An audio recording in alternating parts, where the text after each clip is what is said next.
Narito na naman tayo para sa isang napaka-sweet at nakakakilig na love story nila Kalingap Edu at Ate Viancy. Tulad mo ay aking makilala. Para sa pagpapatuloy ng ating love story ay dumayo si Kalingap Rab sa bahay nila Ate Viancy na ipinapagawa pa lamang. Nakita naman natin sa ating nakaraang video na talagang malapit na itong matapos, kaya naman nakaka-excite kung kailan ba talaga sila makakalipat dito at kung ano na ba ang magiging itsura ng bahay nila Ate Viancy.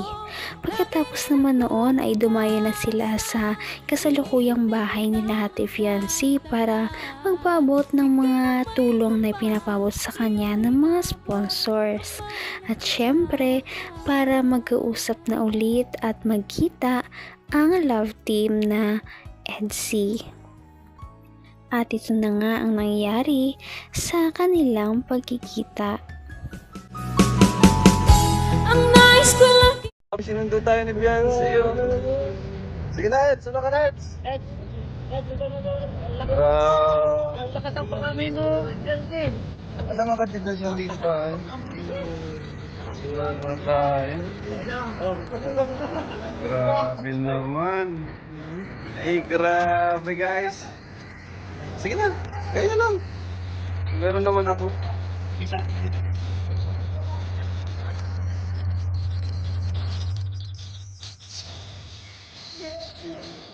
Sinundo pala.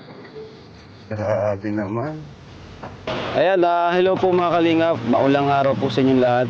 So kanina maganda ng panahon kasi ngayon bigla na namang nagulan. So dito ay kina Viancy, kumustahin po natin sila. So dito sila kuya. At namiss din natin dito kina Viancy, kumustahin natin sila. Puntahan nyo na si Viancy. Kayo nang bahala doon. Hala kayo, ito ba? Abot kamay na kita mahal. Napaka-sweet naman talaga ni Ate Viancy at Kuya Edu. Kitang-kita na na-miss talaga nila ang isa't isa.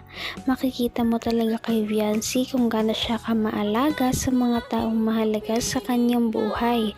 Dahil pinagisilbihan niya talaga ang mga ito at sinisikap na hindi mahirapan. Kaya naman kahit na maulan ay sinundo talaga ni Ate Viancy si Kalingap Edu sa labas ng kanilang bahay para lamang payungan at para hindi ito magkasakit. Napakamaalagaan talaga ni Ate Viancy. Kaya naman nakakatuwa at parang kinilig talaga si Kalingap Edu sa mga kinikilos ni Ate Viancy. Kaya naman kinilig na naman ang buong Kalingap team sa panonood sa kanilang dalawa. Puntahan nyo na si Viancy. Kayo nang bahala doon. Hala kayo, ito ba? Ayun nga, para tayo Kaya na natin si dito kayo na kayo. Bihira kayo. Baka ako lalo mapasama. Basta, parang kumamaglang. Wala lang ba pala dito ngayon lang ito nangyari ah. Baka, next time pa mo. Nakuha mo naman tapon. Baka ano ba sa atin dahil? Opo, dahil. Happy birthday agad. Hindi ko pa birthday. Happy birthday. Hello po, Nay. Magandang umaga po. Ay, tanghali. Pasok po. Sige na. Teka lang ah. Ano yan? Nag-ano po, deliver po kami. Galing po pala Nay, magandang ano po. Hapon po. Kamusta po kayo? Delivery agad oh. Kaya po. Advance na. Para sa birthday mo ba yan? Huwag po, siya daw po. Siya na ba yan? Siya na ba yan yung... Grabe talaga ang kalagayan ng kasalukuyang bahay nila Ate Viancy. Nakakaawa talaga dahil makikita natin na ang daan ay napakalubak-lubak at medyo pinahapa nga sila dahil nga sunod-sunod ang mga pag-ulan nitong mga nakaraang araw. Kaya naman naawa talaga ang Kalingap team sa kasalukuyang sitwasyon ng bahay nila Ate Viancy. Noong nakaraan nga ay lumipad pa o natanggalan pa sila ng bubong.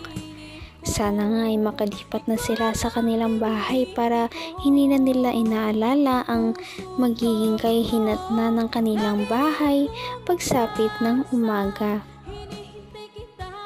Ngunit dito ka talaga hahanga dahil kahit na malayo at mahirap ang pagdadaanan bago makarating sa bahay nila Ate Viancy, ay talagang makikita mo na porsigido si Kalingap Edu pumunta sa kanyang minamahal.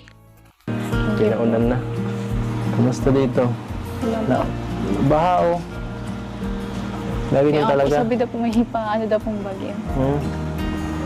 First time ko nakita ng magkaganyan dito. May hindi ka pinapasok. Anong ginagawa mo ngayon? Dito? Wala po. Hinihintay lang kami. Opo, kasama ko po yung mga kaklase ko na andyan yung iba. Bakit? May ginagawa kayong project? Mamaya po. So, di naman ako nakabala. Hinihintay ko man po talaga kayo. Ako? Ako? Opo. Ay, naku. Hindi naman nakakaya sa kanila. Baka busy kayo eh. Sunod na araw na lang. Hindi naman po. Hindi naman. Mamaya po kami. Hanggang 7 to eh. Hanggang 7. At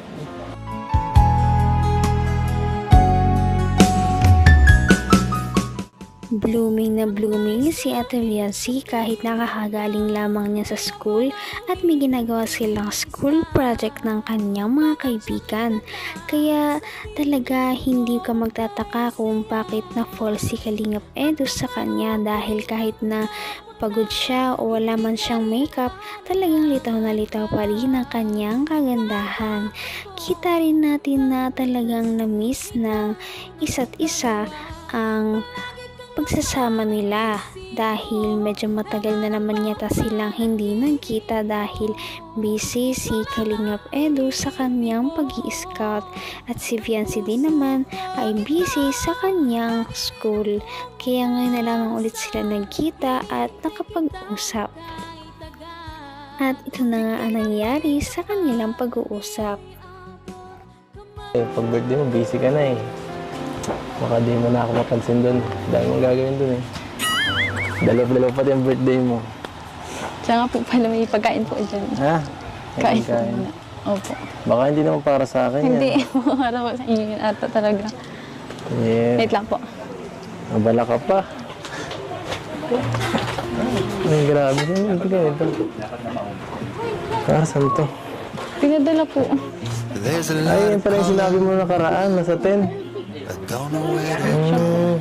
Galing po kay Tita Gemma. Ito pala yung sinasabi mo nakaraan. Kala ko kung ano Thank you lang. po, Tita Gemma. Sabi mo, ikaw maluto nun. Kanin po pinapaluto. Sabi ko. Kanin po yung sabi ko Sino sa'yo. makain yan? Dami. Kayo po. Ang dami naman yan. Baka para sa inyo yata yung pamilya eh. Hindi po. Dami-dami po yun. Nagkain na yan. Paano ako? Nagkain na ako. Hindi ka rin nag-alilangan pa. Ikaw at ako'y Grabe at napakarami talagang nagmamahal kay Ate Viancy at Kalingap Edu. Biruin mo kahit matagal pa ang birthday ni Ate Viancy, talagang nagpadala na sa kanya ang kanyang sponsor ng mga pagkain at cake. Nakakatawa dahil dati na medyo nahihirapan pa sila sa buhay, ngayon ay medyo nakakaluwag-luwag na sila sa tulong ng kanyang mga sponsors.